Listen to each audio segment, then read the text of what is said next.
Hello, welcome everybody. We're going to begin with a lovely a cappella song by Sarah Cardinale. Thank you. Love will guide us, peace has tried us, hope inside us will lead the way on that road from grief to giving. Love will guide us through the dark night. If we cannot sing like angels, if we cannot speak before thousands, we can give from deep within us. We can change the world with our love. You are like no other being. What you can give, no other can give to the future of our precious children, to the future of the world where we live. Love will guide us, peace has tried us, hope inside us will lead the way on that road from grief to giving. Love will guide us on our way. Love will guide us on our way.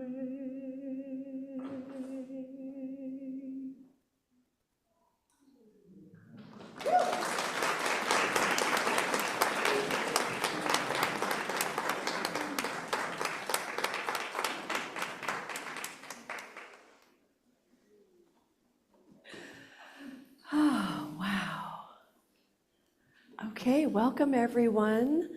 Good afternoon. I'm Reverend Elizabeth Raleigh Hogue, and I am an ordained minister with the Centers for Spiritual Living, and also the spiritual leader for Awakening Ways Center for Spiritual Living, which meets here on Sundays at 10 a.m. I am so honored to have been entrusted by the family's love to do this part of the service today. Friends, we're gathered here today in the tender embrace of love to remember and celebrate the life of Nancy Reinstein.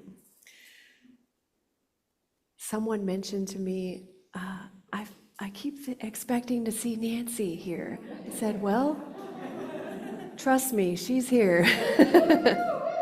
Right. So today we have the opportunity to comfort and support one another in our common loss, to create a safe space for us to feel any grief or release any anger we have, which I doubt, and face our emptiness if we feel that, all while knowing within ourselves that we are absolutely held in the comfort and grace of a divine loving presence.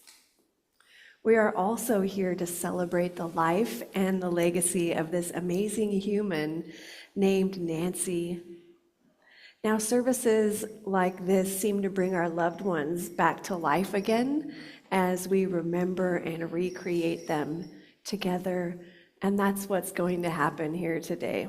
It's already started to happen. So we've come together from obviously various backgrounds and beliefs, all kinds of different communities, with one thing in common: Nancy Reinstein.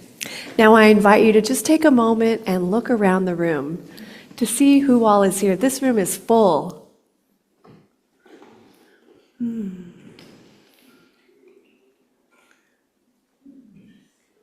Yeah. We have another thing in common, my friends: a family of people who take care of one another. Sometimes trying to find peace in our hearts with the passing of a loved one, we have a lot of questions that come up, like, why this time? What is the meaning of life? Where do we go from here? But if we were limited to just this experience, there would be little for which we could find comfort for our sorrow. But this is not the end. This is only a change in how we related to Nancy. So today we affirm that Nancy has entered into a new life, free from a body that no longer served her. And we each have gifts uniquely our own, as Nancy shared her gifts just as at our table here. There's so much. So much about Nancy. She shared so much of herself, all of herself, with each of us. And we developed these bonds and attachments with her. Now I know that we all have the understanding that these bonds can never be broken, and that they only change in form. So what the caterpillar calls the end of the world, the master calls the butterfly. I would say Nancy is a master. So I offer you this visual picture, and then we'll do our opening prayer. I'm standing upon the seashore. A ship at my side spreads her white sails to the morning breeze and starts for the blue ocean. She is an object of beauty and strength, and I stand and watch her until at length she hangs like a speck of white cloud, just where the sea and the sky come down to mingle with each other. Then someone at my side says, "There, she's gone." Gone where? Gone from my sight, that is all. She is just as large in mast and hull and spar as she was when she left my side, and just as able to bear her load of living freight to the place of destination. I realize her diminished size is in me, not in her. And just at that moment, when someone at my side says, "There, she's gone," there are other eyes watching her coming, and other voices ready to take up that glad shout. There she comes. All right, so I invite you to join me in turning within.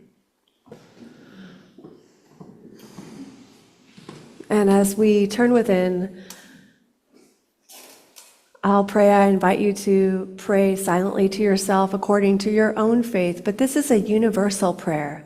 And this prayer is that there is only one thing happening right here and now, and I call it Spirit, the divine, love, and it is here expressing itself in, through, and as each one of us.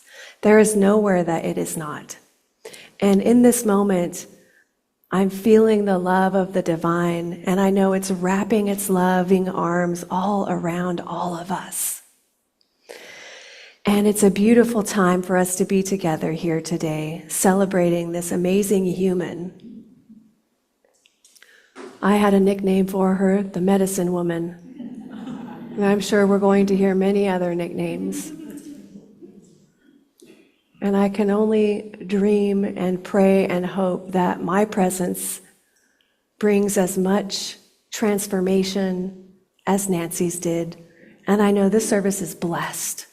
And the sharing and everything that occurs today brings us all closer together. And I'm grateful for Nancy. And I'm grateful for each one of us, and Ellen and her family for all of this delicious food and the amazing order of service that she created. Wow. This is a beautiful day. And I am so grateful as I release my word, and so it is. Okay, thank you, everyone. I would now like to invite Ria Lowe up for a scripture reading.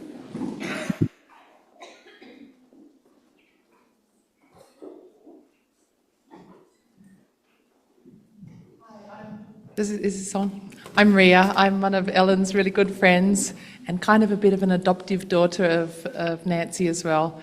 Nancy was always deeply spiritual, very compassionate, and a free thinker. And I'm going to share a scripture from Psalm 103. It says, "The Lord is compassionate and gracious, slow to anger, abounding in love. He will not always accuse, nor will he harbour his anger forever. He doesn't treat us as our sins deserve or repay us according to our iniquities. For as high as the heavens are above the earth, so great is his love for those who fear him. As far as the east is from the west, so far has he removed our transgressions from us. As a father has compassion on his children, so the Lord has compassion on those who fear him.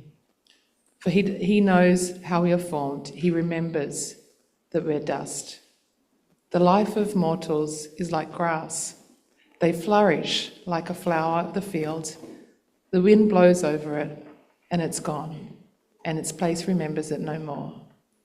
But from everlasting to everlasting, the Lord's love is with those who fear him, and his righteousness with their children's children, to those who keep his covenant and remember to obey his precepts."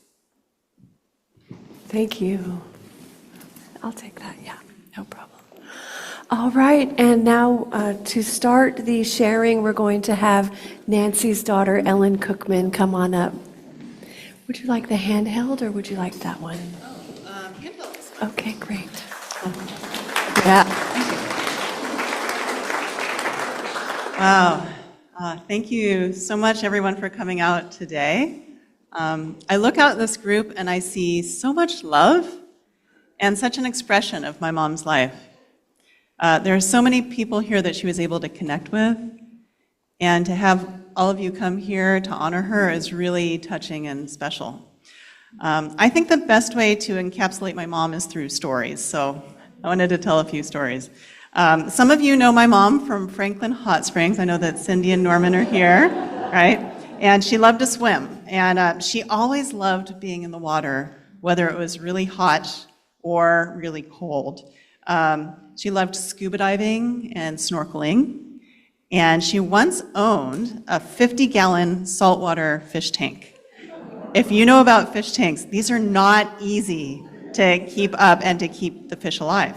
And she spent a lot of time watching these fish, and our cat, Myra, would get jealous of the attention my mom was paying to the fish, and Myra would pee in front of the tank in protest. Yeah. But don't worry, Myra did just fine. She lived to be about 24, and we ended up calling her Yoda Cat. Yeah. Okay, so then you also know my mom loved classical music. She would host people for the Mozart Festival, and she went to so many concerts. Well, she played the oboe and the piano, and she once told me if she could do anything, she would be an opera singer. Right? Yeah. So it's interesting, in our family, we tended to bond over music. My dad's parents actually met each other in the standing room only section of the Metropolitan Opera. And my mom and dad met during an orchestra rehearsal at Cornell over an off-color joke, which I won't tell. Yeah. And I connected with my husband over 80s music, which isn't classical, but it's still music, right? Yeah, right? Yeah, it's the best. It's the best, yes. So my mom had me start piano lessons at age 3, and I was actually pretty skilled at it, but I didn't really enjoy practicing the piano for an hour every day. So it taught me discipline, which is good, and that I could really stick things out, but I have a funny story about it, okay? My mom used to go to work, and I was a latchkey kid. I'd come home, and I'd tell her that I was practicing the piano, but I was actually watching MTV. Okay?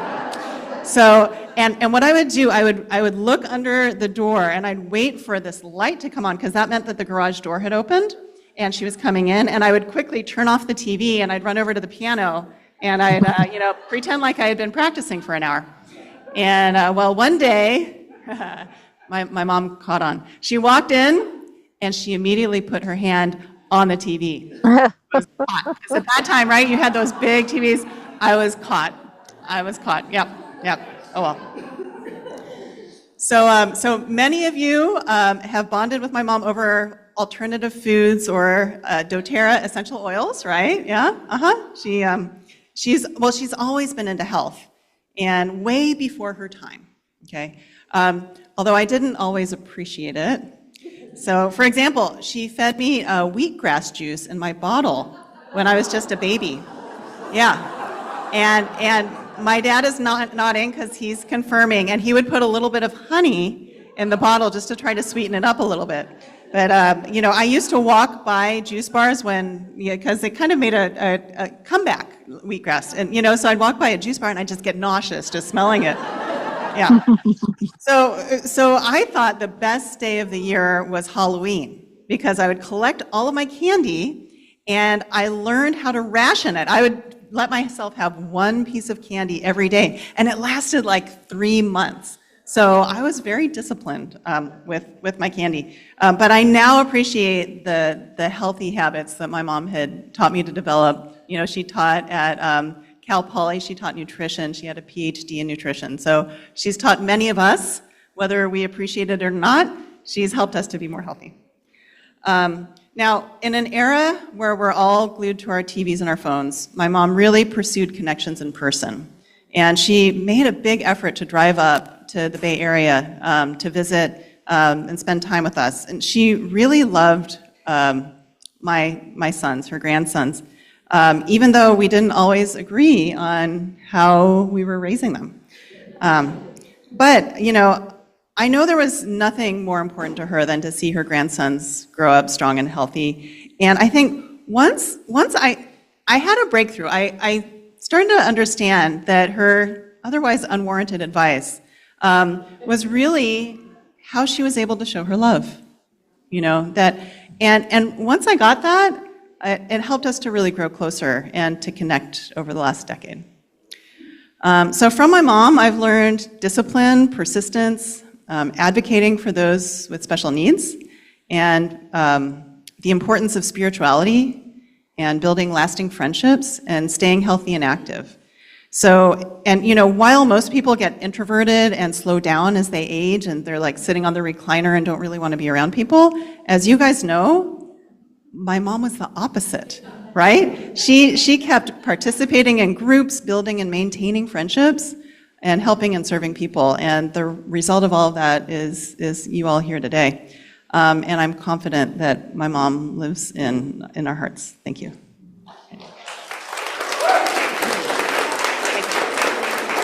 And now I have some surprise special sharing from my brother. Okay, so I have a half-brother, Tom, my dad and stepmom's son, and he can't be with us today because he has a 6-week-old, his third son, plus a 3-year-old and 7-year-old, so he's a little bit busy. But he really wanted to be here, and so he typed up some sharing that I wanted to share, okay? So, sharing by Tom. Okay. Ellen and I have the same dad but different moms, and I grew up with my parents in Philadelphia while she grew up with Nancy in San Luis Obispo. While I was growing up, most summers I would fly out to California to spend time with Ellen and Nancy. True. I would stay at Nancy's house and we would travel around, go hiking and swimming, visit with Nancy's family, and most of all, I would get to know my sister. Ellen came out to Philadelphia to visit too, but I went out to California a lot starting at a young age, and I consider those trips a big part of how Ellen and I formed our relationship as sister and brother. For most of my childhood, I didn't think much about how Nancy must have felt hosting me, but over time I grew to realize that it must have been hard for her to have me there as the son of her ex-husband, and yet she never, not once, showed any hint of resentment. I always thought of her as a relative and a loved one, and I'm forever grateful to her for making such an effort so Ellen and I could be close. Nancy and I got to know each other pretty well during all these trips as well, and I'm so lucky to have known her.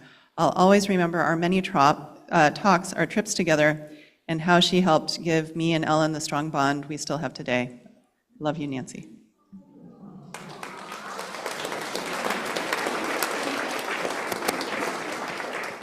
Oh, So beautiful. And next we have Nancy's sister, Barbara Heiser. Come on up, Barbara.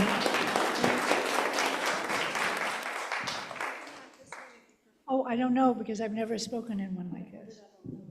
Okay, how's that? Uh-oh. Okay, uh-oh.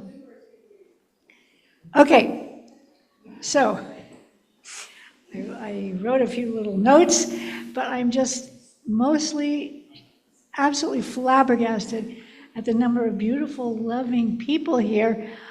Had I known that she was so loved and respected, I would have been nicer to her. I had no idea. She was so amazing.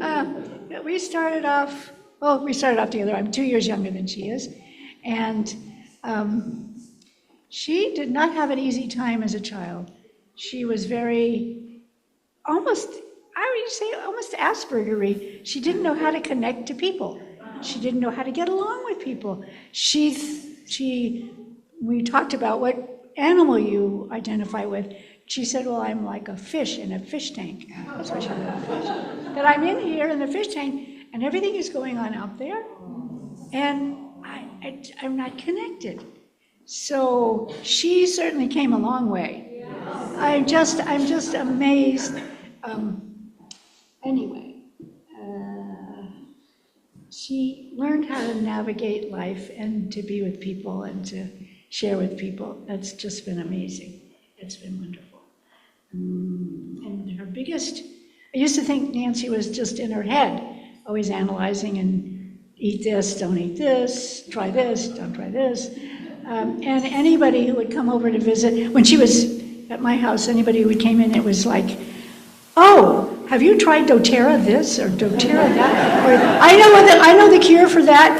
She was always, but I learned finally that it was because she had such a warm heart and she wanted to help people so much. She was really devoted to having people feel good. So it was good to realize that and to hear that it's because her heart was so warm for people and wanting them sincerely to feel good, to be healthy. She was certainly one-pointed. Okay. I was thinking to myself, what will I miss the most with her not being here? Because I can't look at her face with that. She's not here, but I know she's here in spirit because she's with all of us in spirit. And it's not only just imaginary, she's really here. She just doesn't have a body. But what will I miss most about her not being here in a body? And number one came up, her salads. We would meet once a month at Ellen's, and Nancy would bring this big thing of salad. And the salad dressing made with coconut yogurt that was delicious. And the other thing that I will never eat again probably is lamb, because she used to bring up, she had a whole lamb cut up and she used to bring it up several times, and we would have cooked lamb, though I've never had lamb, but she was a wonderful cook, sometimes. Except her vegetables were usually overdone.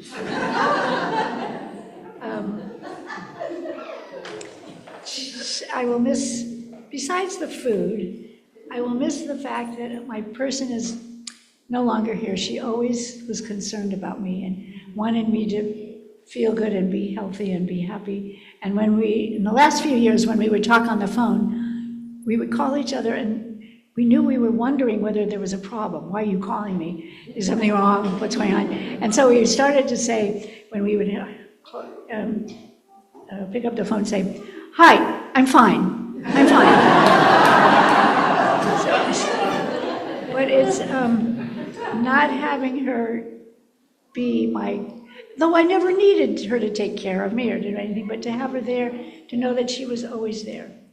And her generosity, no matter what it was, if it was food or a piece of jewelry or clothes, if you liked it, she'd, oh, you have it. Oh, you take it. You can have it. she was very, very, very generous. And I love her very much, and I'll miss her. But I know she's here, but I really wish she was here in her body. And thank you for being so wonderfully warm and kind and sharing. And it's quite an eye-opener for me. Thank you.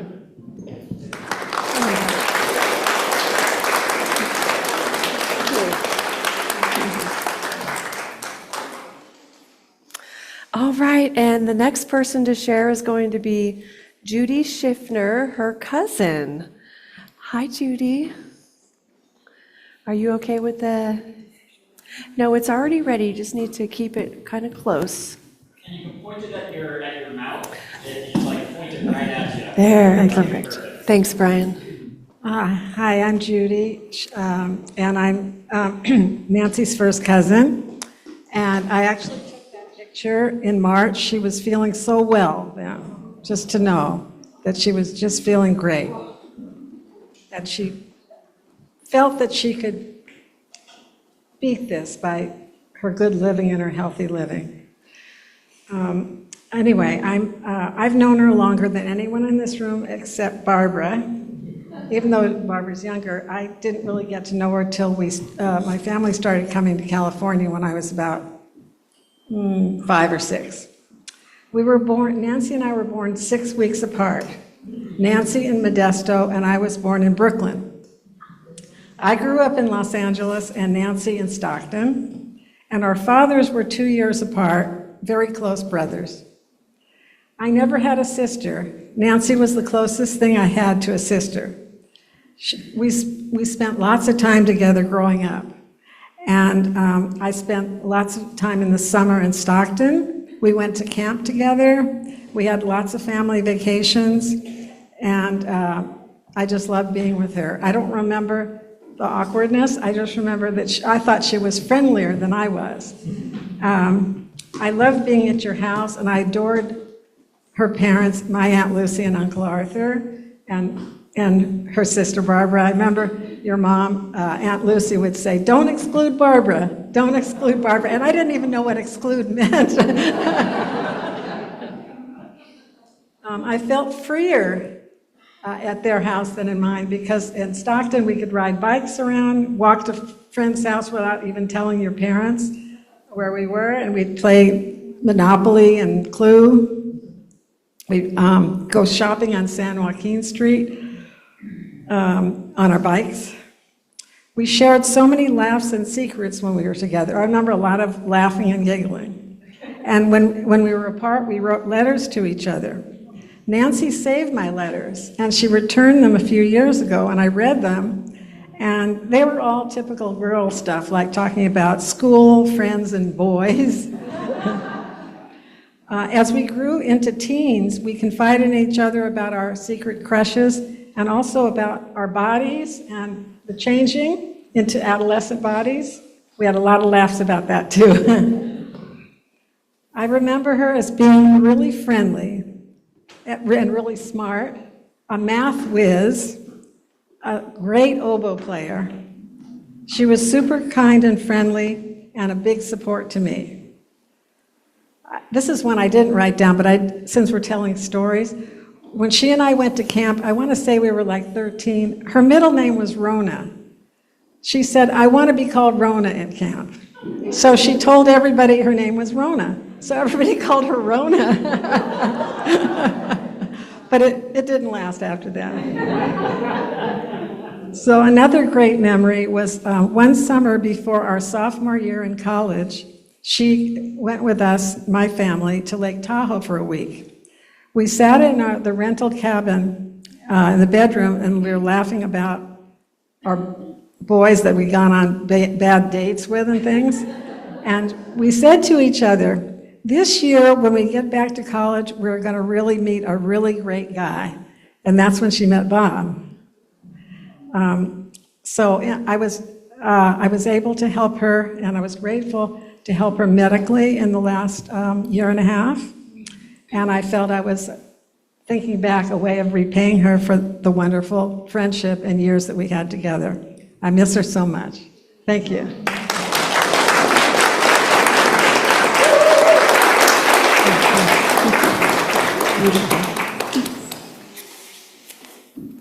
All right, and now we have Kristalla Mager. Come on up, Kristalla, and after Kristalla, we'll have Louisa. Yes, thank you.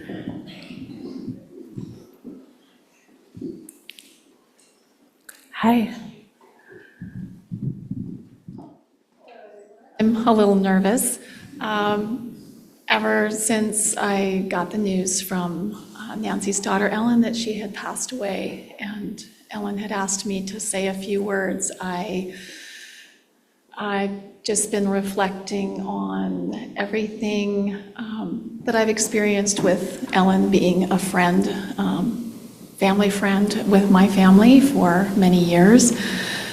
I'm pretty sure the first time I met Nancy, I was probably around 13 or 14 years old.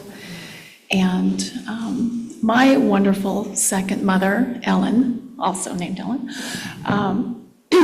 she was a colleague of Nancy's at Cal Poly. And so they were, teaching together and socializing together. And I remember her coming over to our home and just always being incredibly lively and fun and personable. And, as time goes on, I was a teenager, I didn't really pay much attention to my dad and Ellen's friends. And then later on, when my sister was getting ready to, she was wanting to become a registered dietitian. And of course, Nancy, as a friend of the family and with her background and professional degrees and so forth, she wrote a letter of recommendation for my sister Kate, who is here today. And getting into Baylor with, the intention of the internship, it's highly competitive. And Nancy's letter made all the difference for my sister to be accepted into their program, which was amazing because, backing up a little bit, I would say that even from an early age, with Nancy just being a friend of the family, she put herself out there and was giving as if she was a family member, a blood relative. And kind of reflecting on what her sister Barbara said while I was still weaving together what I wanted to say today, is maybe those early years of being a little awkward and feeling disconnected and putting so much effort and care into learning how to connect with people, maybe she ended up skipping over that whole piece. Where a lot of us don't always bring our whole personal, authentic selves, at least at the very beginning. I think Nancy did that from the very beginning. She didn't go through that phase of you meet somebody and okay, you're feeling out the situation and how you're going to relate to the people there. She just brought herself. And then from ever after, from the first time you met her, she was her same self as years later when you were interacting with her. I feel like maybe she just never developed that middle ground area of trying to feel out situations. She's just, well, this is who I am and I'm here and I care. And she, later years when my sister Kate had children, and Nancy was always wonderful with children, and she picked through some children's books to share with her and to give her. And as my sister Kate mentioned, she didn't just pick books that, oh, these are kids' books and we'll just give out these books. She picked books that she wanted to read to them, that she wanted to, participate in those books, not just handing books over.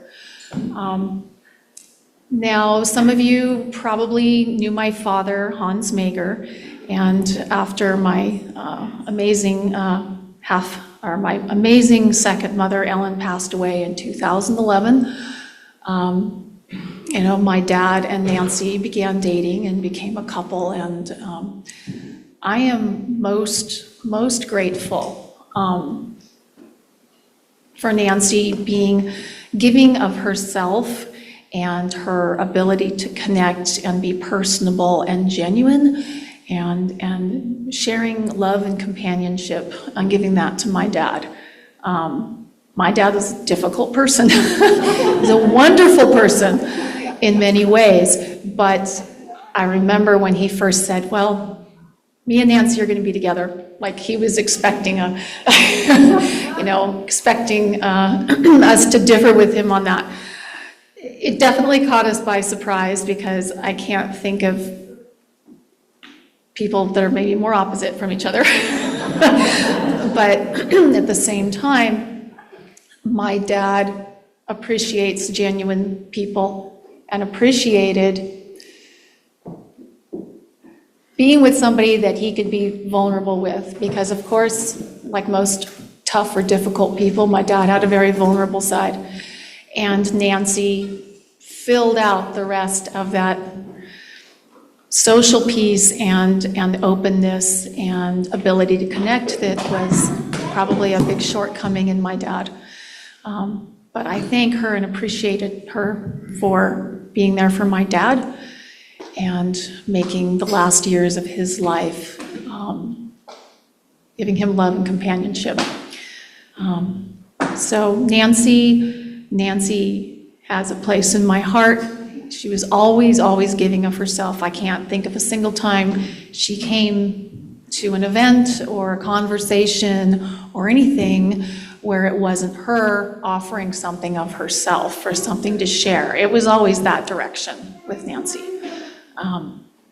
And everyone here, as has already been stated, is a testament to the kind of person that Nancy was and the kind of ability to connect and bring yourself and give to others that I would like to aspire to, and I think many of us do and will aspire to. So thank you.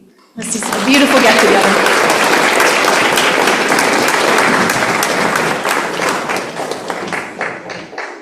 All right, now it's time for Luisa Cardinale. Yes, come on up, and here's a demo of how to hold the microphone. You're going to hold it right here, and so we can all hear you, but also we've got quite a few people tuned in on the live stream, which is the Zoom. They're zoomed in, and so we want them to be able to hear the beautiful words that you're going to share.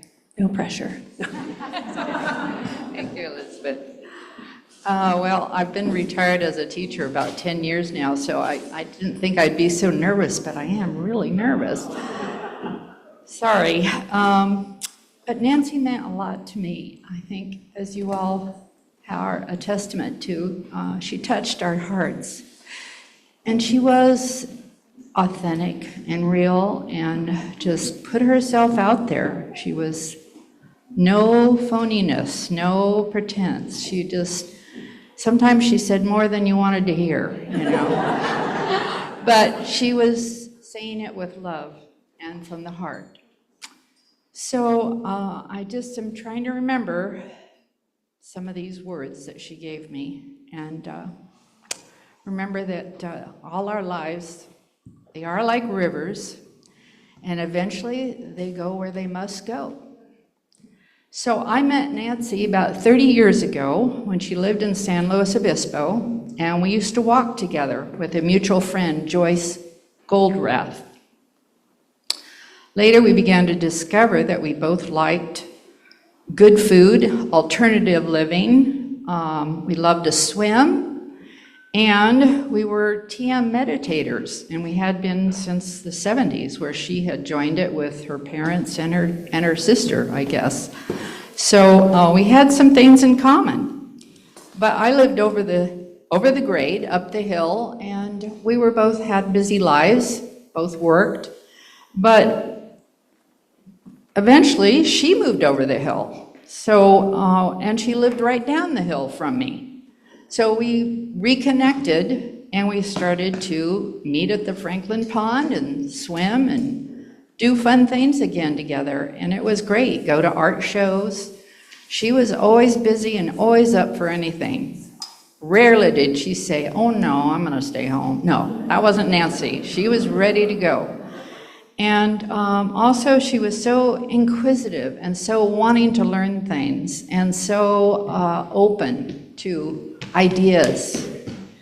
So I just gravitated towards her. I just thought, this is a great friend to have, and that's kind of, I'm curious too. I like new things. So I felt like I was always learning something new with Nancy. She was a wealth of information, and wherever we went, she knew people, and she was a lot more outgoing than I was. So you might wonder now, how did Nancy stay so slim, huh? You wondered about that? Because, that's not so easy as you get older. She had this supermodel diet. That's what I found out.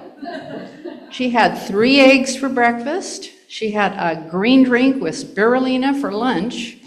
And then she had some kind of grilled meat and a beautiful big green salad for dinner. And that was it. Oh, and I want that recipe for that dressing, whatever it had in it. It was crazy.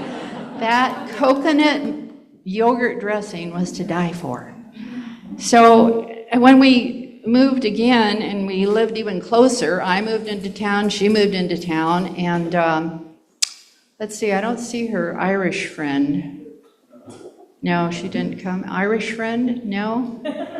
She and I helped her move from that country house into the townhouse up on top of the hill on Alta Vista.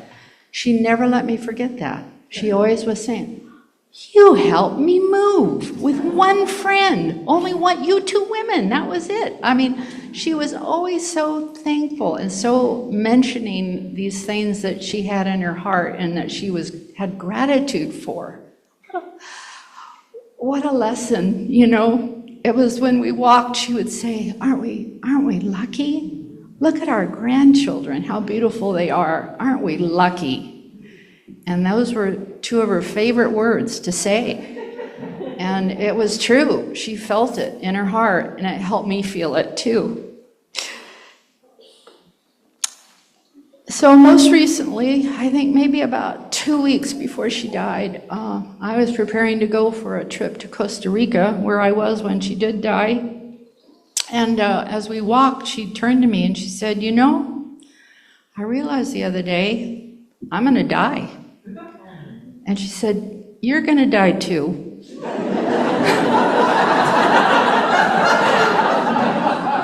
She said, our daughters are going to die and our grandkids are going to die. She said, this is the way it is. And I was like, kind of, wow, okay. I know you're right, I know. But it was kind of like she had this deep peace about it that she was wanting to share with me. And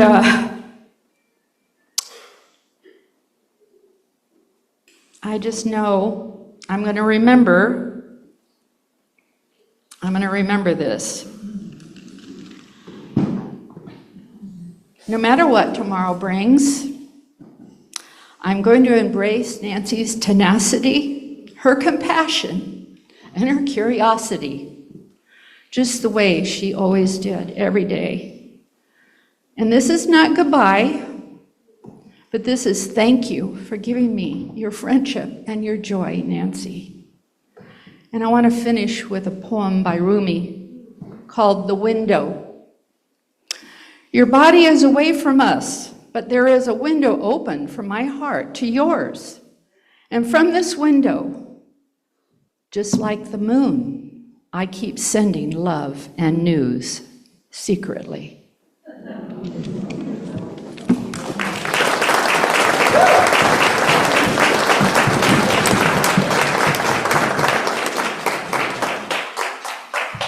All right, and next up we have Joy Kent. Come on up, Joy. Yeah, give Joy some love. Careful there. All right, you know how to hold the mic, right? Just like that. In the mic. So I had my talk all planned, and of course now it's going the wrong direction on the iPad. Come on. And then this morning I picked up a book, which is something that Nancy also has.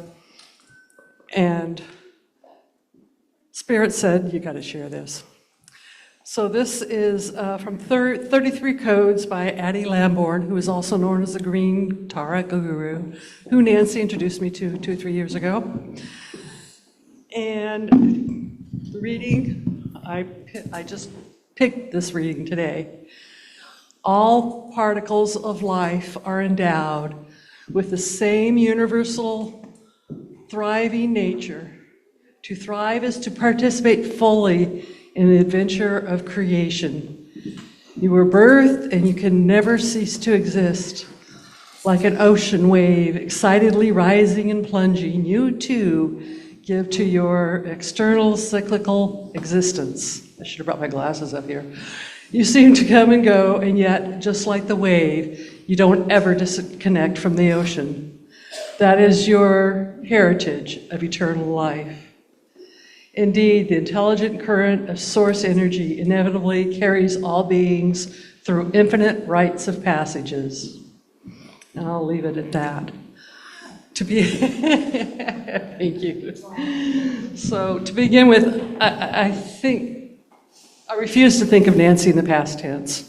She and I definitely believe that I can't look and do that at the same time. Life.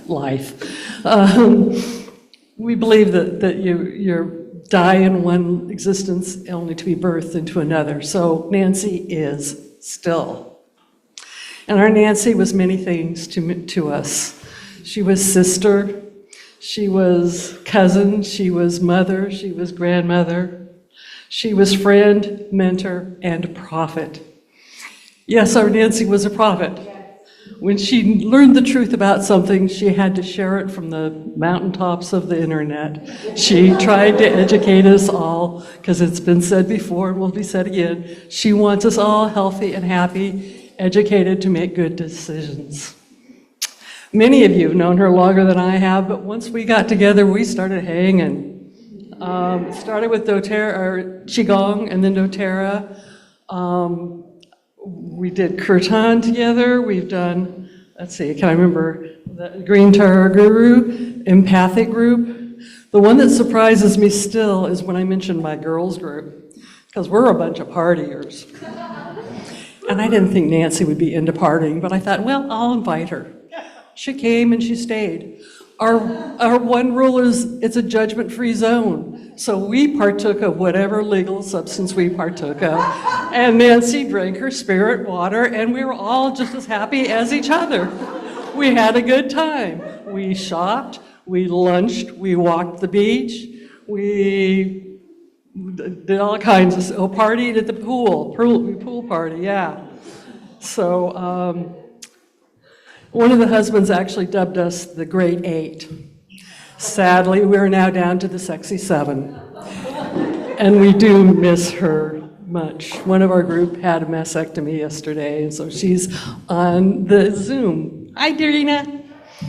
Our Nancy was a lesson in generosity. She gave till it hurt and kept on giving.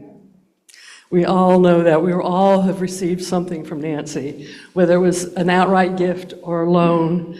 When she bought something that was health-related, she'd get two so she could loan one out.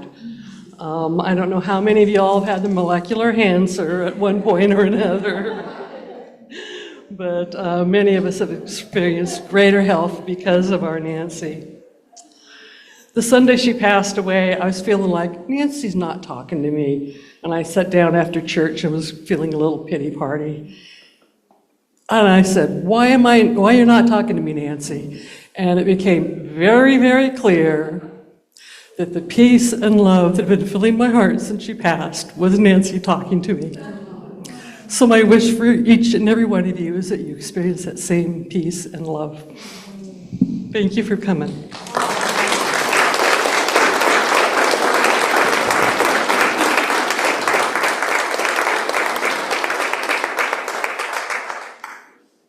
All right, and now we have Joan Bloomfield. Is Joan here? Oh, there you are. Hi, Joan. Good to see you. Come on up. She's making her way up here. Speed.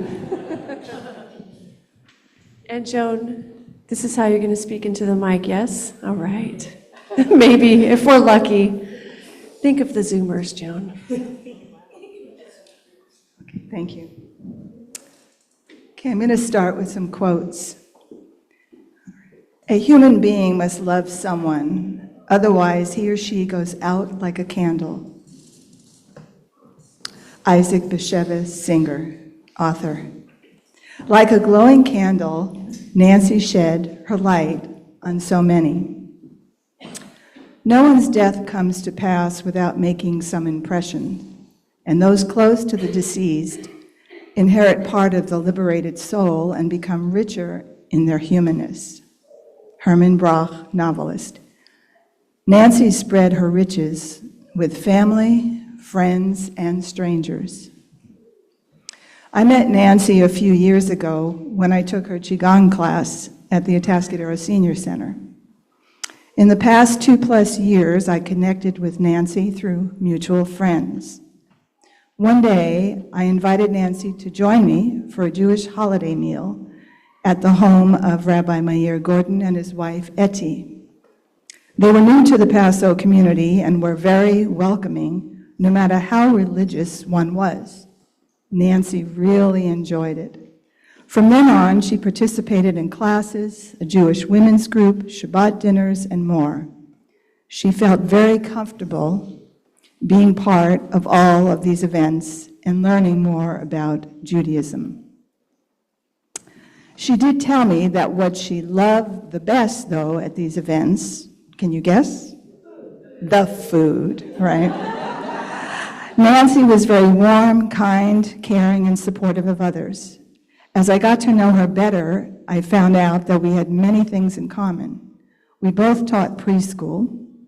We're into different healing modalities, even though I didn't use doTERRA, and enjoyed learning and celebrating the Jewish culture.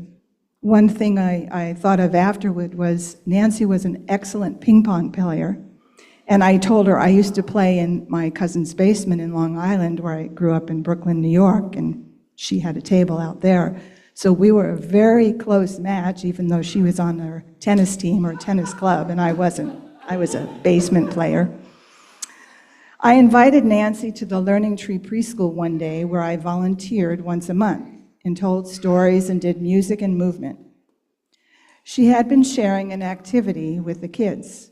I asked her if she'd like to come again on her own and do a program. She said, could I do a smaller group? The kids were great, but there were 35 of them. And that kind of scared her just a little bit. And to end with a quote from Cat Stevens of the song, "O Very Young." "O very young, what will you leave us this time? You're only dancing on the earth for a short while. May we all dance like Nancy did." The Jewish New Year, 5786, by the Jewish calendar, not ours, is in September this year. And Nancy, may you have a sweet new year. In Hebrew we say, L'shana tova tekatevu. Wherever you are, I know you will be enjoying delicious foods and their aromas.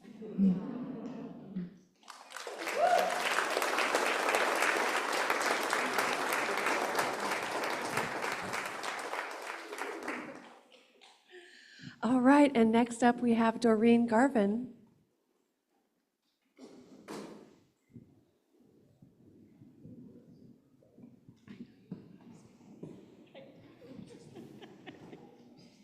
I know how to speak in a mic. Just put it on your chin like that. Okay, so the day was March 23rd, 1992. And my friend Bonnie told me that there was going to be a Buddhist Lama at Unity Church in San Luis Obispo. And so I went because I had seen this Lama the year before, and I liked him. And the Lama, who was Lama Oli Nidal, and he would come to Unity Church every year for probably about 12 years or so.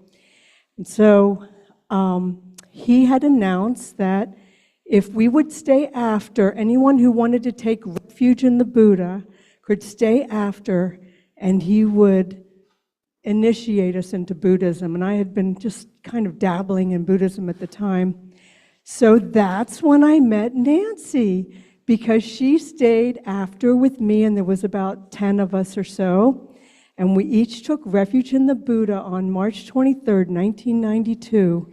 And Nancy said, we can meet at my house. And so we did. We started meeting, and I remember Ellen at that time, and we started meeting at Nancy's house every Sunday. Every single Sunday we would meet at Nancy's house, and we would have our Sangha there. And our Lama he was like no other Lama. Now, I did dig out a display that I made about 25 years ago. I can't believe I still have it, and it's in the lobby, so if you haven't seen it, you can see our Buddhist group that started in the early 90s, and our Lama was from Denmark, and his name was Ole Nidal, and he looked like Sting, and he was very avant-garde, right? He was very dynamic, very dynamic. He liked to dress in like fatigues, like army fatigues, and Nancy would always take them to the army store there in San Luis Obispo. He loved shopping there. Now, Ole would travel the world. Ole is still alive, and he's quite old now, but he would travel the world around and around and around every year for like 50 years. He would go around the world. I'm not kidding, literally. And he has centers all over the world, and he would stop in San Luis Obispo because he had some family here to our great good benefit. Now, he had a specialty, and his specialty was called the Poa. And the Poa, it was a Tibetan practice, like a puja, and Nancy and I went, Nancy and I went on retreat with him every year for at least a decade, if not more. And many times, at least probably 5 or 6 times, we would do this Poa. And so what you do in the Poa is you send your consciousness up and down and up and down, and you chant these beautiful prayers, and you learn how to die. That's what you do. So that when you do actually die, that your consciousness goes straight up, and everybody gets a hole in the top of their head. And Ole and his wife would look, Hannah, they would look, and they would see you get a little drop of blood on the top of your head. So every single participant, there was usually 200 or 300 people that would go to these events, and everyone would Ole would not stop until everyone had the little drop of blood. So Nancy had done this many times, like myself, and so she, in her great good karma of housing Ole every time he would come to San Luis Obispo, which was every year, and then housing all the Tibetan monks that would come for this, that, or the other thing, and then housing our Sangha every week. It kind of blows me away that we met every week. And her great good karma was that Awakening Ways just hosted some Buddhist monks. And they came and did a beautiful mandala down in the office here in Atascadero, and also Paso Robles. Mary, actually. Where's Mary? It's in here. Oh, Mary sponsored that. But anyway, when Nancy was sick in the hospital right before she died, and Elizabeth, you didn't know any of this, did you, what I just shared? Okay. So the Tibetan monks were here, and Elizabeth got inspired to bring the Tibetan monks to Nancy's hospital room. And I just get God bumps when I'm thinking about that, because that was her karma. And of course, they could see, especially the main one, right? I don't know if he was a Rinpoche or what, but they could see that she had this in her soul. And they activated something, didn't they? Because didn't you share something with me? So I wasn't there when she died, but you can guarantee that she had a very peaceful death. A very peaceful death, because we practiced it many times back in the day. And really quickly, so that was our Buddhist time together. But Nancy and I are both quite eclectic and a little bit strange in a lot of ways, where we learned about Amaji from a book that we read, and we looked, oh my God, look, Amaji is still alive. And so we went and we found her, and we went down to LA, and we both got our blessing with Amaji. And then Nancy took that practice and took a personal mantra from her. I didn't. And then Nancy was also with me in San Francisco when I first met, no, actually that was LA when I first met my guru, Swami Kalashwar. Nancy was with me for that too. So she was definitely a spiritual sister, and we wound up, going to the same church here in the later years, and she's always in my heart, and she will never not be in my heart, so thank you.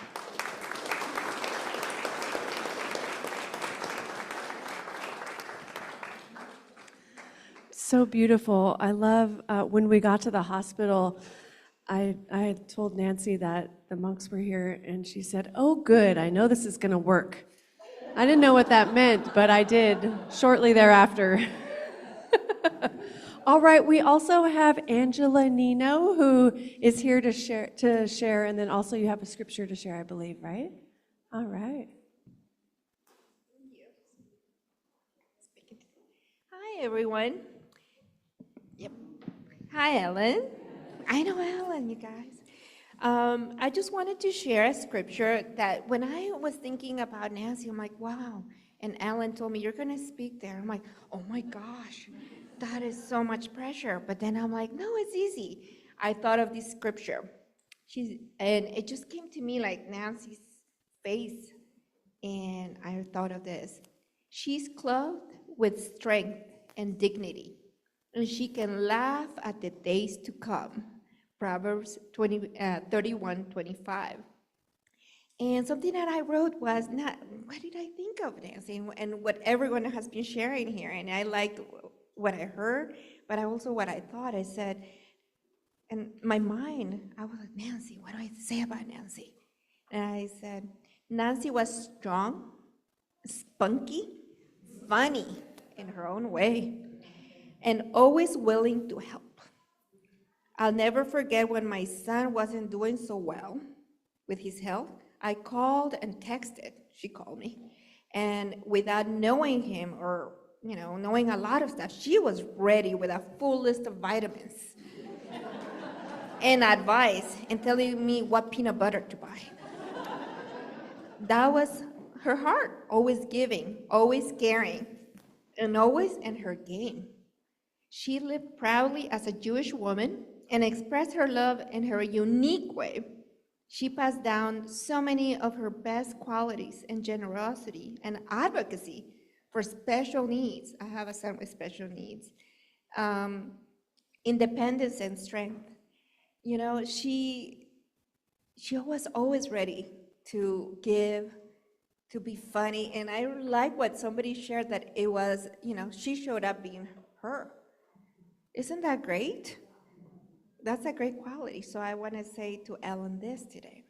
Ellen, she's one of my best friends and my advocate, and she learned a lot of this stuff from her mom. Thank you, Nancy. Ellen, everything your mom values lives in you. I hope today you can feel her pride in the incredible woman you become, and know her heart is always with you. And like everyone shares, she was a friend, she was a mom, and this keeps on living on you. She instilled that in you. And by the way, thank you to all the friends that came from her stretching class. As everyone was saying, this was not part of my speech, but I have to say, she was still stretching not too long ago.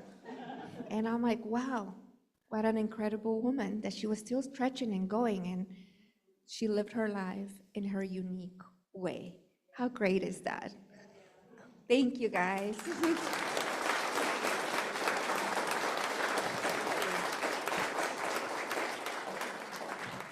Okay, so at this time, I think we have just a couple more minutes. If there's one or two, anybody Is there anybody with a burning desire to share? Reverend Wayne knew Nancy quite well.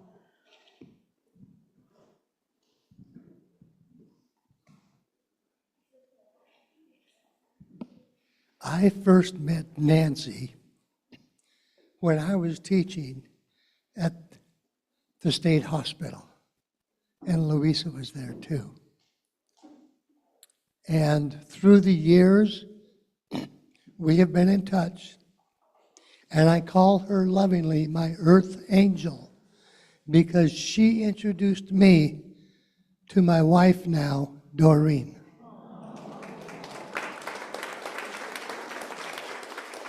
And she had planned on being with us at our wedding, but she missed it by a week. But there was a rose for her that's in our house still. So thank you, Nancy, because you really are an earth angel.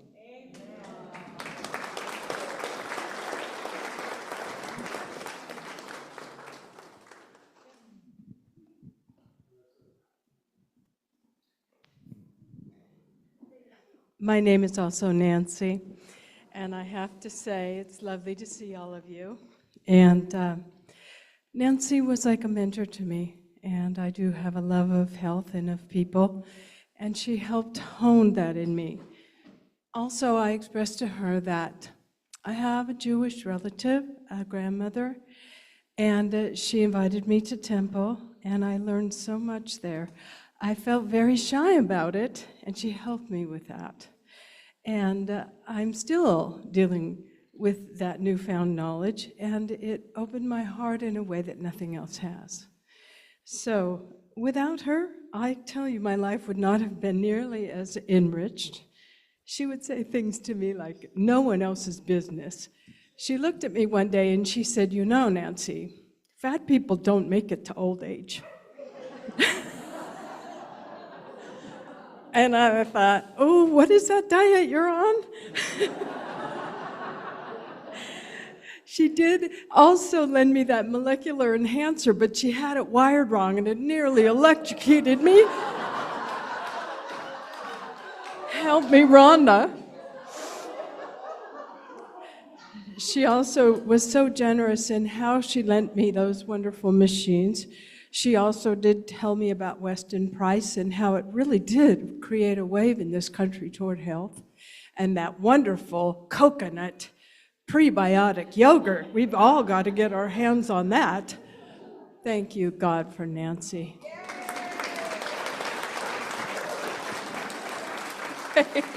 Okay, you inspired me to share my little story. It's very brief. And so I was having like sweats and maybe perimenopausal. We're all friends here, right? And so I was expressing that to Nancy, and then literally either the next day or the next Sunday, she showed up with a little bag and some doTERRA oils and instructions on how to use them, one here, twice a day. And I was amazed. And from then on, I called her the medicine woman. You know, like in the indigenous tradition, right? They have like a shaman who is specifically the medicine person. And she was that. I saw her do this with everyone, bringing her full self, right? Beautiful. Is there anyone left who would like to share? Okay, Sister Rosemary, yes, please, come on up.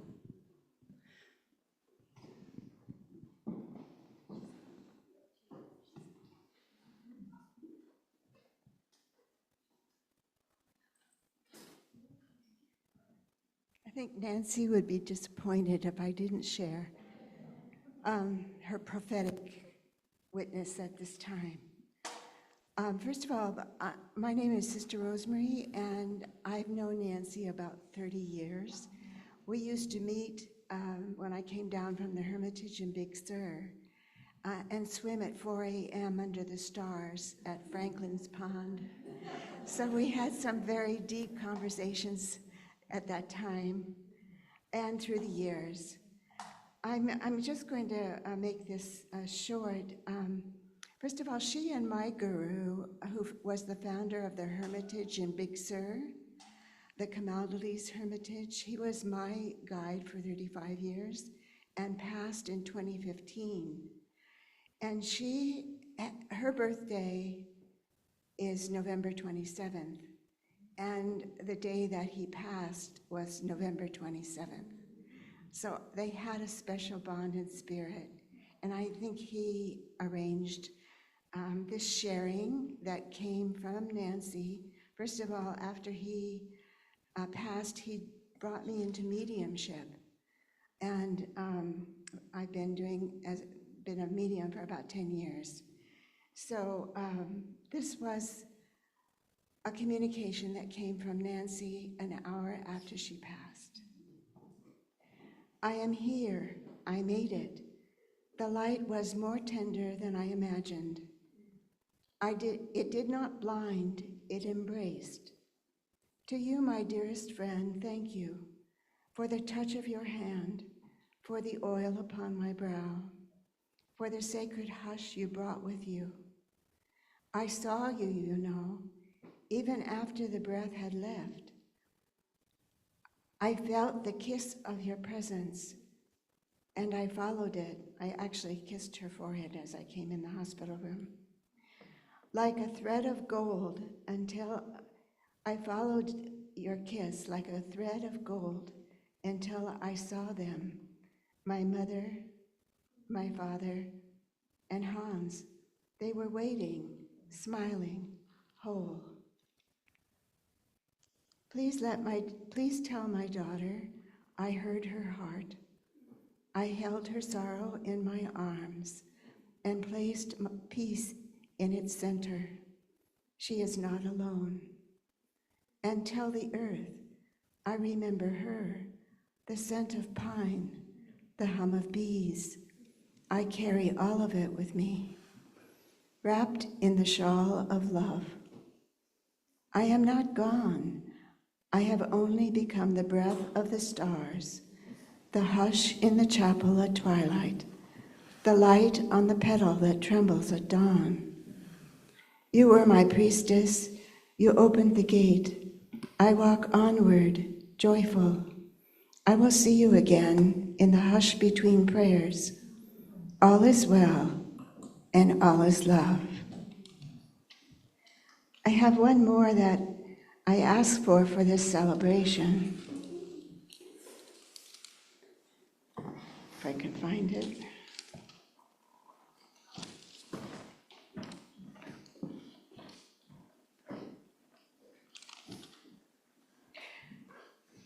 Beloved ones, I am not gone, I am changed. My breath no longer draws the air of earth, but I move in a light that is alive, with every color of love we ever shared. I have no pain, no weight, no fear, only a vast joy in knowing how deeply we were bound together and how nothing can undo that. I see you as threads of gold in a great weaving. Your tears now are pearls of love, not loss. Every prayer, every memory opens a window between us, and through it I pour quiet blessings like sunlight through leaves. Remember me not with sorrow, but with the laughter that kept us human. Live with courage, for love is not diminished by time or distance. It is the eternal ground beneath every step. I am with you, not in shadow, but in radiance, waiting at the edge of every gentle thought you send my way.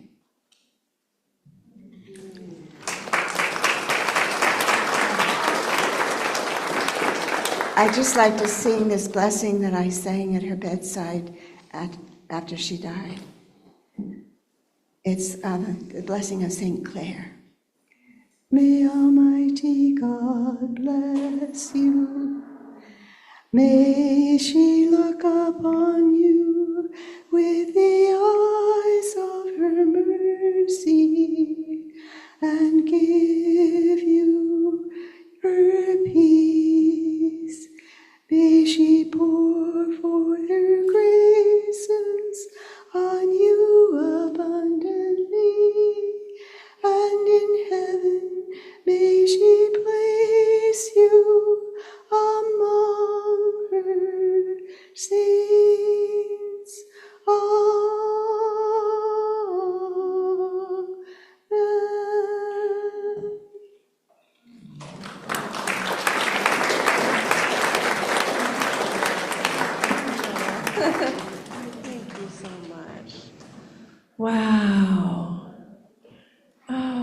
heart is so full. Who's that? What? My name is Tim Stein. Tim Stein. I was her gardener. He was her gardener. I'm speaking for the Zoomers in San Luis Obispo. And there's always the memory, there was two memories that were very profound. Her buoyancy. You gotta speak into the mic. Her buoyancy. Can you hear me? Her buoyancy, her spark, I think that's the word, her joy. And she would come running out sometimes joyful that I was here to mow the lawn. And I'd been grinding for days. And I'm like, joyful now? Yeah. Let me turn the machine on. But after a while, she would always come and say, please come in and take a look at my new machine. And she had a lot of machines. There were a lot of things. It was things I'd seen in 1890 or something. So she was behind her times and ahead of her times. She was exploring the late 19th century, early 20th, and then into the late 21st century. And I realized she was a scientist, not only a scientist in chemistry, but a scientist in potential of the body being served by these machines. And she had a whole room full of them. It was like she was a weightlifter or something. But this was about the spirit, or about the body.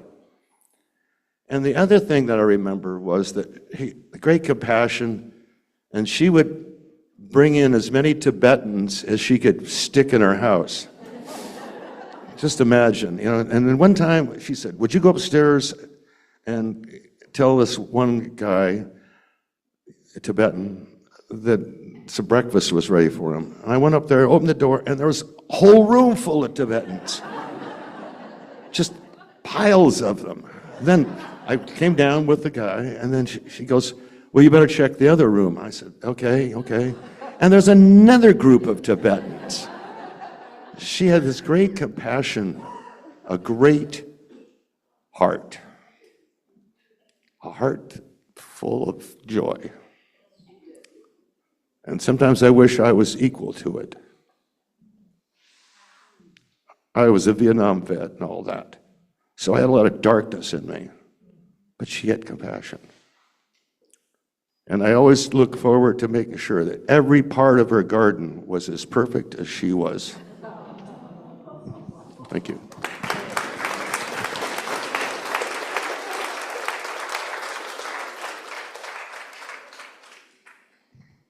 Okay, this is the final last call.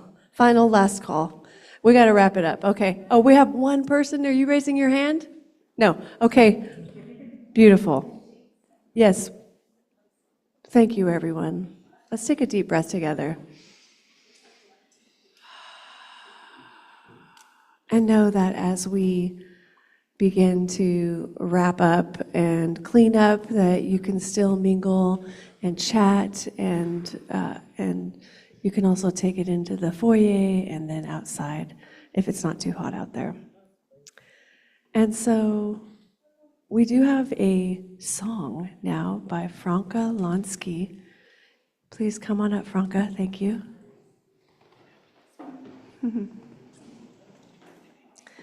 And Brian, she's going to use these two. Okay.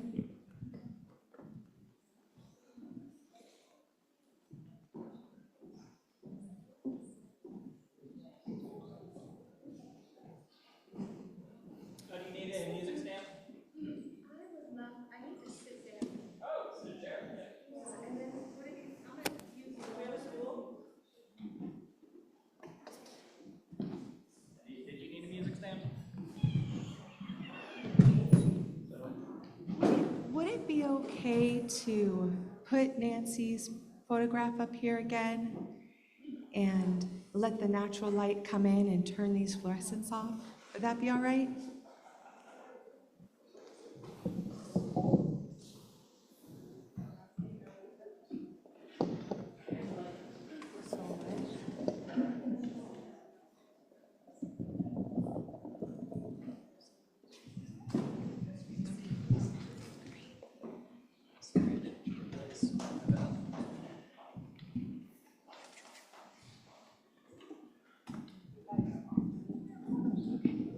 guys are amazing.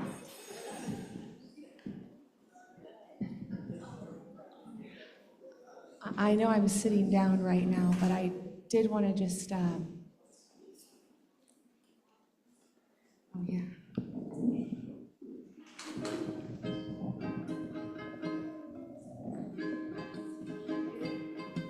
That's all right.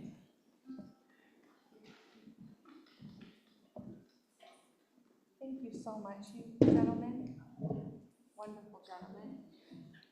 I love Nancy, and it's just so absolutely amazing to have sat here and listened to everybody's shares. And I imagine we could spend many hours sharing about how much we loved and appreciated her.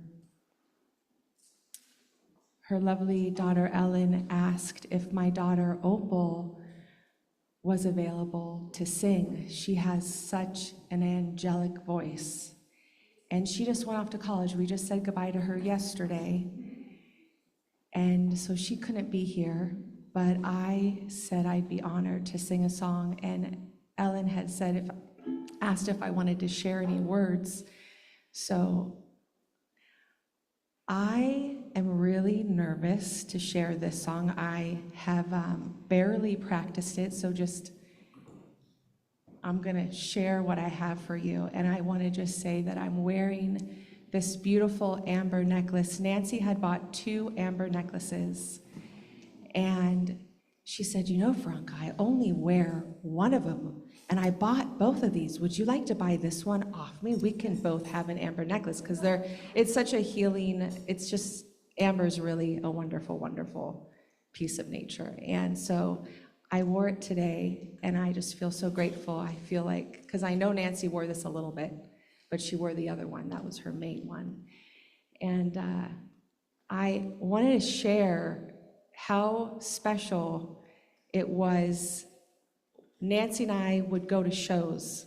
So my husband, our daughter, and myself. The last show we saw was Wizard of Oz, and it was amazing. And during the show, and other times, I don't know what it was, but I just wanted to, I'm a very affectionate person, but there was something about Nancy, I would always want to hold her hand. I just felt drawn to hold her hand. And you know, we all know Nancy was just free from judgment, just compassion and joy. With your words, I wanted to make her garden as perfect as she was. That was like so beautiful. That was really beautiful. I wanted to make her garden as perfect as her. I'm going to write that down and remember that. Hopefully we can all just feel that and embrace that, you know, because I know we're all really made perfect in the image of God. Yeah, we're all sinners and we're human. We're not perfect, but we are as well. And something about Nancy is she just, whenever I was around her, I felt so free to do anything. And I would just hold her hand. And one day, probably like 2 months before she passed, she said, we were sitting on my sofa in the living room. It was just the 2 of us. And she said, you know, Franca, I've been thinking, I really like that you hold my hand. And I realize when I'm around you, this touch is really good for me, and I need more of this. And I just love that you just hold my hand. And I looked at her and I said, I just love that you told me that because I just always want to hold your hand. She's like, well, I need that. Like, I've been missing. I want more. It was just the sweetest thing. It was like she was 9 years old sharing the sweetness. And I know that was just God must have been just it, you know, I was an instrument and he was just like, okay, or God, I think embraces male and female. And it was just really neat, like validation for me to go, wow, good job for listening to your heart and not letting this interfere. Oh, is she gonna think it's weird that I'm gonna hold her hand? Like, just gotta ditch that whole brain sometimes. So I'm going to do that right now when I sing this song. I titled it, Shine On Nancy, we love you so. And I really don't sing much anymore, did sing in the church choir. But this is for Nancy.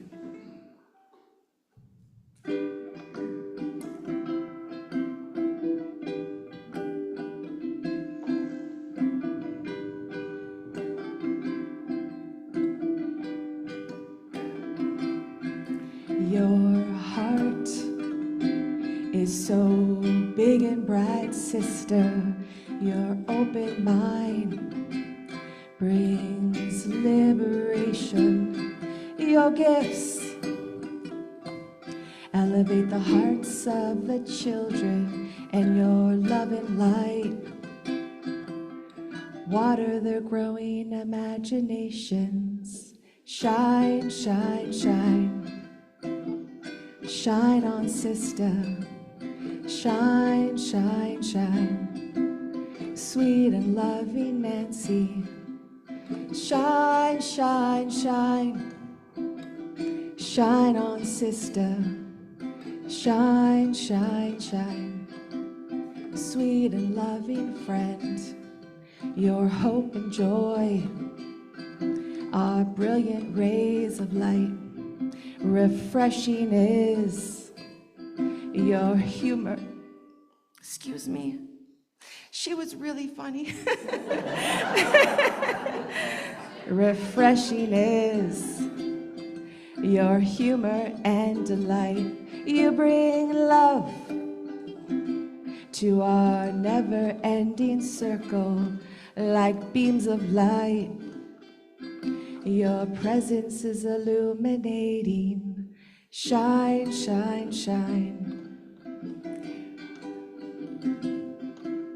Shine, shine, shine. Sweet and loving Nancy. Shine, shine, shine. Shine on, sister. Shine, shine, shine. Sweet and loving friend. I want to thank you, Nancy, for sharing your love and light. I want to thank you, Nancy, for sharing your spice. I want to thank you for sharing your truth and your wisdom. The words you shared were richness to my garden. Shine, shine, shine. Shine on, Nancy. Shine, shine, shine. Sweet and loving friend. Shine, shine, shine. Shine on, sister. Shine, shine, shine. Sweet and loving friend. You showed up and your grace unfolded. I will miss you so. You will always be a blessing. She's beautiful, and she's so very, very strong. She's brave, and we love her so. Shine, shine, shine. Shine on, sister. Shine, shine, shine. Sing with me. Sweet and loving Nancy. Shine, shine, shine. Shine on, sister. Shine, shine, shine. Sweet and loving friend. One more. Shine, shine, shine. Shine on, sister. Shine, shine, shine. Sweet and loving Nancy. Shine, shine, shine. Shine on, sister. Shine, shine, shine. Sweet and loving friend.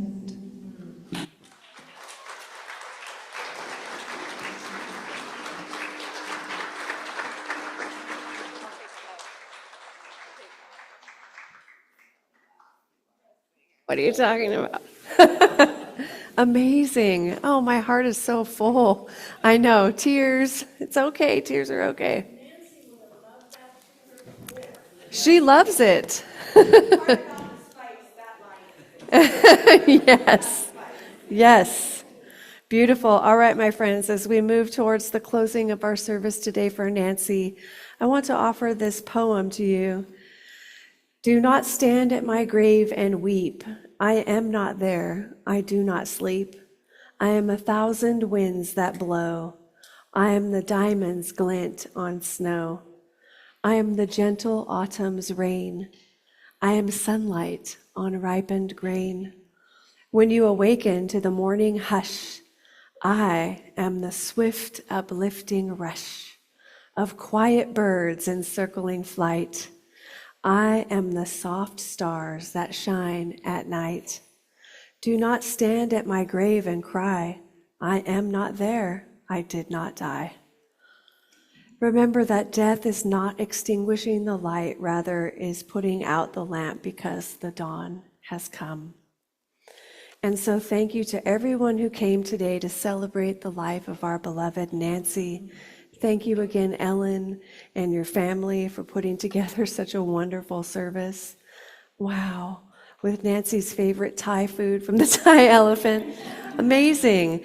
And thanks to our Awakening Ways Center for Spiritual Living staff for assisting. Yeah, thank you. For assisting with the AV and the Zoom. We had quite a few tuned in on the Zoom, and for those who couldn't be here in person. And now, if you'll join me for a brief moment of prayer. Sweet life that surrounds us now, I am so grateful for the presence of love that I feel so strongly here in this very room. And I know that this love of Nancy and for Nancy is the love of the divine too. And at any moment we can all turn within to access that love. And remember to look for our beloved friend in the wind, in the birds, in the butterflies, in the waves, and anywhere and everywhere. She is with us always, and I'm so grateful. What a blessed afternoon this has been. I know that we all feel that love and blessings, and I know that as we go forward from here, we are continuing to feel blessed by this love, and so it is. God bless you and keep you. Make its face shine upon you. God lift its face toward you and give you peace. And for Nancy, we wish her Godspeed. And now something we do, we are an omni faith or a non-denominational tradition. We do something for our people who have passed on to the next realm of existence. And so I invite everyone to join me in this tradition by please standing. Please stand. And as we see Nancy up here, let's give her a standing ovation for a life well lived.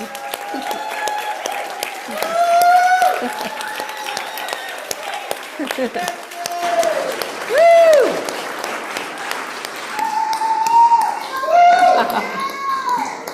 Wow.